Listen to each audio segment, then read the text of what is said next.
Assalamualaikum warahmatullahi wabarakatuh.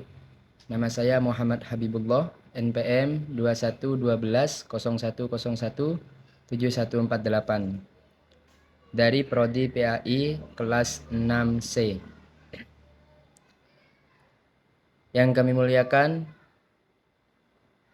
Kyai Haji Muhammad Hasan Mutawakil Allah, SHMM, selaku Ketua Yayasan Universitas Islam Zainul Hasan Genggong, dan yang kami muliakan Pak Rektor Universitas Islam Zainul Hasan Genggong, yakni Dr.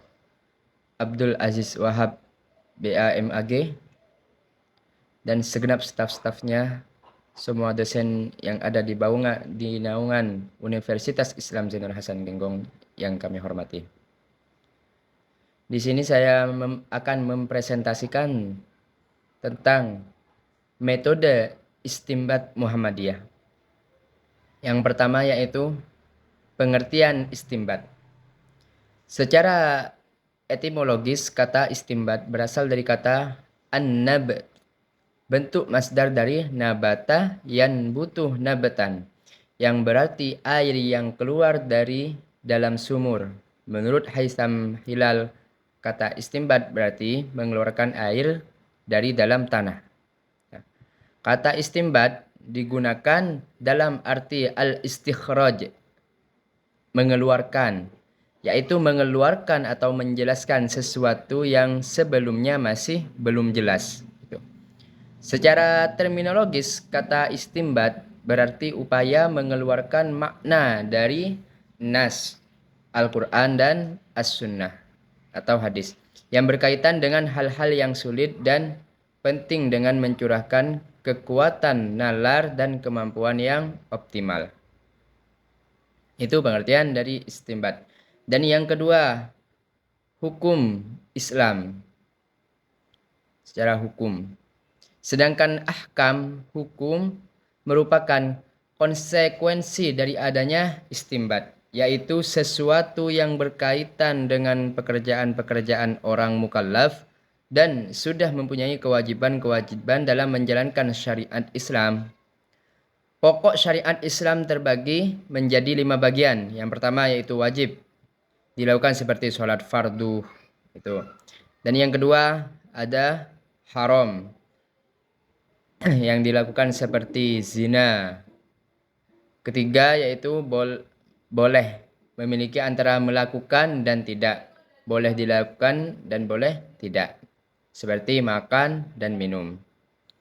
Yang keempat yaitu sunnah, dilakukan seperti mencatat hutang, nah itu sunnah.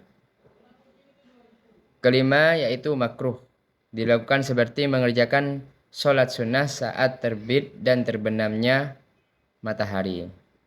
Para ulama mencetuskan hukum-hukum istimbat, ahkam dari Al-Quran dan hadis, karena bagaimanapun Allah telah mengaruniakan kepada umat Islam dua hal yang mulia, yaitu diutusnya Nabi Muhammad dan diturunkannya Al-Quran kepadanya. Dengannya, umat Islam tidak kebingungan untuk mengerjakan dan meninggalkan sebuah pekerjaan yang telah dijelaskan. Dengannya pula, umat Islam tidak akan terjerumus pada jalan yang sesat. Rasulullah SAW bersabda, yang artinya, sungguh telah kutinggalkan pada kamu dua perkara. Kamu tidak akan sesat selama berpegang kepada keduanya, yaitu Al-Quran dan As-Sunnah, hadis. Oleh karenanya, sejak awal agama Islam tumbuh para ulama dari kalangan sahabat, para imam madhab, dan ulama kalangan salaf atau klasik dan khalaf atau kontemporer dari zaman ke zaman, menaruh perhatian yang sangat besar kepada kedua sumber tersebut. Perhatian mereka bukan sekedar menjadikan keduanya sebagai bahan bacaan dan hafalan. Mereka bahkan selalu berusaha untuk memahami dan mengkaji hukum-hukum dan hikmah yang bisa diambil dari keduanya.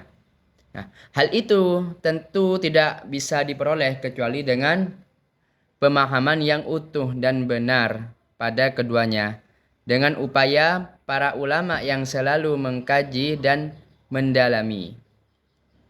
Akhirnya mereka mengeluarkan hukum istimbat ahkam.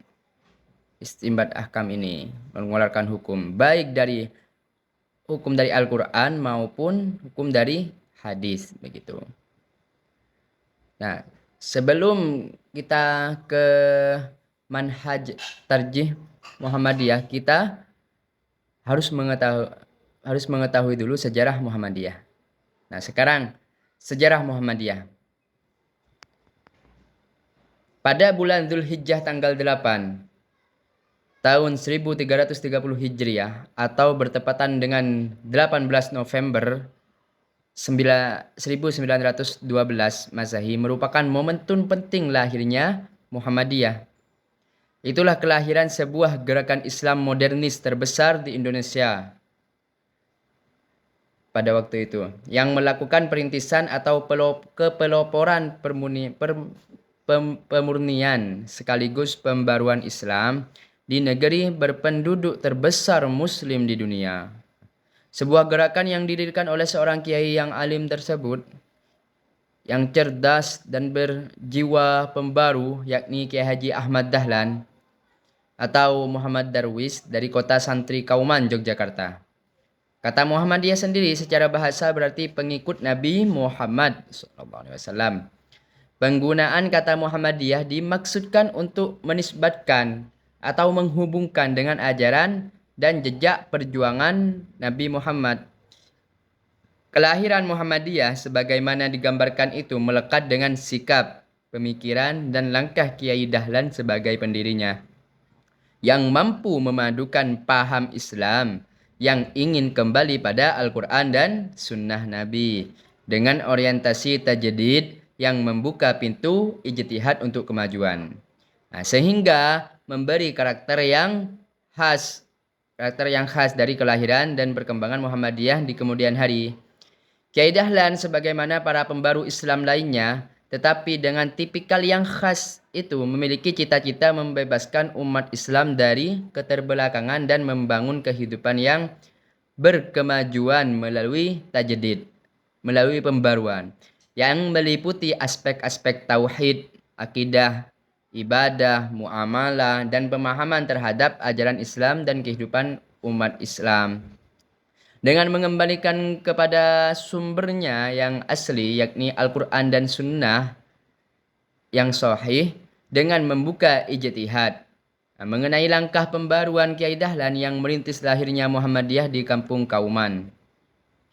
Memformat gerakan Islam melalui organisasi dalam konteks kelahiran Muhammadiyah juga bukan semata-mata teknis, tetapi juga didasarkan pada rujukan keagamaan yang selama ini melekat dalam alam pikiran para ulama mengenai kaidah malal yatim al wajib illa bihi fahuwa wajib, bahwa jika sesuatu urusan tidak akan sempurna manakala tanpa alat, maka alat itu menjadi wajib adanya. Gitu.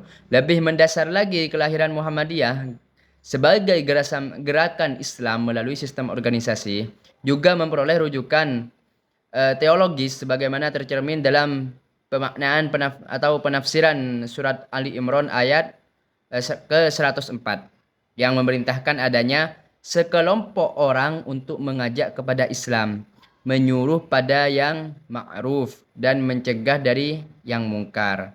Muhammadiyah mendefinisikan dirinya sebagai gerakan Islam dakwah amal ma'ruf nahi mungkar dan tajdid, bersumber kepada Al-Quran dan As-Sunnah, serta berasas Islam. Dalam pelaksanaan pengkajian dan penafsiran ajaran agama, tentu ada prinsip dan metode tertentu yang dipegangi oleh Muhammadiyah ini. Apa? Prinsip dan metode tersebut di lingkungan Muhammadiyah disebut yaitu manhaj tarjih. Nah, sekarang kita bahas tentang manhaj tarjih. Anggota Majelis Tarjih dan Tajdid Pondok Pesantren Muhammadiyah, Asep Solahuddin menjelaskan bahwa manhaj tarjih berasal dari dua suku kata. Yang pertama yaitu manhaj, artinya metode. Dan yang kedua adalah tarjih, artinya kegiatan ijtihad dalam Muhammadiyah. Sedangkan menurutnya istilah tarjih sebenarnya berasal dari disiplin ilmu usul fikih. Kemudian mengalami pergeseran sehingga tarjih tidak lagi hanya diartikan kegiatan sekedar kuat menguatkan suatu dalil atau pilih memilih di antara pendapat yang sudah ada, melainkan telah identik dengan ijtihad itu sendiri. Guru Madrasah Muallimin Muhammadiyah Yogyakarta ini menyatakan bahwa dalam Muhammadiyah tarjih diartikan sebagai setiap aktivitas intelektual untuk merespon permasalahan sosial dan kemanusiaan dari sudut pandang agama Islam. Nah, dari situ tampak bahwa bertarjih artinya sama atau hampir sama dengan melakukan ijtihad mengenai suatu permasalahan dilihat dari perspektif Islam. Guru Madrasah Muallimin Muhammadiyah Yogyakarta ini menyatakan bahwa dalam Muhammadiyah tarjih diartikan sebagai setiap aktivitas intelektual untuk merespon permasalahan sosial dan kemanusiaan dari sudut pandang agama Islam.